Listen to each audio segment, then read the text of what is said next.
ক্ষুদ্র নৃতাত্ত্বিক জনগোষ্ঠী হিসেবে স্বীকৃতি দেওয়া হোক এবং বাঙালিদেরকে আদিবাসী হিসেবে স্বীকৃতি দেওয়া হোক এবং আমরা সকল জাতি বাংলাদেশি এই স্বীকৃতিটাই আমরা বহন করতে চাই। ওখানে যেটা হচ্ছে ইউএনডিপির সংস্থাগুলির মূলত ইউএনডিপির নামে তারা মূলত এই ইয়াগুলি দিচ্ছে, এই ইন্টারভিউগুলি দিচ্ছে। এবং আমি বলি ওখানে যারা সুনামধন্য পাহাড়িরা চাকমারা ধনী তারা একটা পর্যায়ে, ত্রিপুরা জাতিগোষ্ঠীটা সবচেয়ে নিম্ন শ্রেণীর, তাদেরকে দিয়ে প্রথমে কাজ শুরু করে, তারপরে মারমা, তারপরে এই চাকমাদেরকে তারা বিভিন্ন ফান্ডের মাধ্যমে তাদেরকে স্বাবলম্বী করে এবং তাদের খ্রিস্টান ধর্মান্তরিত করার উৎসাহ দেয়। পাশাপাশি তাদেরকে আদিবাসী স্বীকৃতির জন্য উদ্বুদ্ধ করে এই ইউএনডিপি সংস্থা সহ আরও বিভিন্ন সংস্থা তাদেরকে এই ইন্ধন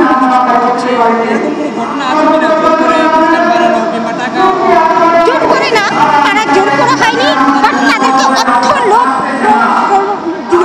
অর্থ দিয়েই তাদেরকে তারা অর্থের ইয়াতে এই ধর্মান্তরিত হয়।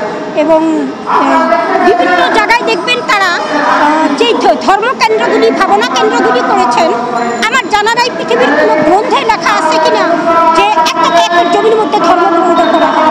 তারা 115 একর 20 একর 30 একরের মধ্যে ধর্মকেন্দ্র তৈরি করে এবং প্রত্যেকটা জায়গা বাঙালিদের দখল করে দেবে। যখনই বাঙালিরা তারা ওই জমির জন্য যায় তখন তারা একটা ধর্মীয় কেন্দ্র তৈরি করে। আপনি একটা মানুষ কতটুকু জমির মালিক হতে পারে, কতটুকুই বা থাকতে পারে।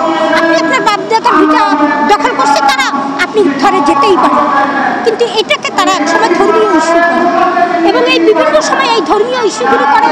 যেমন সম্প্রতি দিঘিনালা দোকানপাট জ্বালাই দিচ্ছে, বাঙালিও ক্ষতিগ্রস্ত হয়েছে, তারাও হয়েছে। কিন্তু তারা করে দেখেন জুবিল্যান্ট নামে তাদের একটা পেজ আছে, সেখানে কিন্তু তারা মিথ্যা কাটছে, ইয়া করতেছে, মেরে ফেলছে, এই করছে।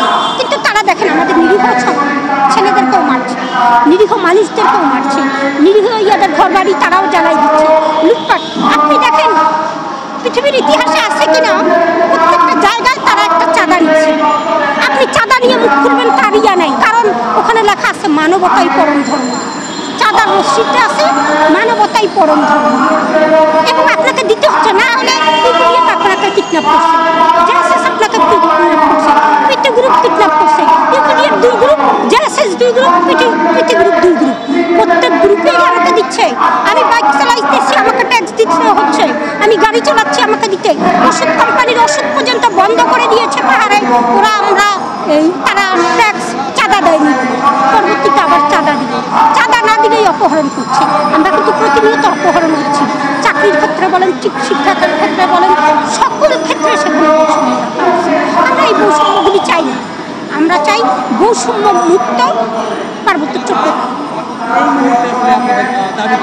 আমাদের দাবি এই মুহূর্তে, আমরা দাবি যে আমাদের মামুন হত্যা হয়েছে, সকল হত্যার বিচার হোক, সকল হত্যার বিচার হোক, বৈষম্য দূর হোক এবং তাদেরকে ক্ষুদ্র নৃতাত্ত্বিক জনগোষ্ঠী হিসেবে স্বীকৃতি দেওয়া হোক এবং বাঙালিদেরকে আদিবাসী হিসেবে স্বীকৃতি দেওয়া হোক এবং আমরা সকল জাতি বাংলাদেশি এই স্বীকৃতিটাই আমরা বহন করতে চাই। এর বাহিরে অন্য কোনো পরিচয় আমাদের থাকবে না। ধর্ম যার যার আলাদা, কিন্তু আমরা বাংলাদেশি এই স্বীকৃতিটা থাকতে হবে, আমরা বাংলাদেশি।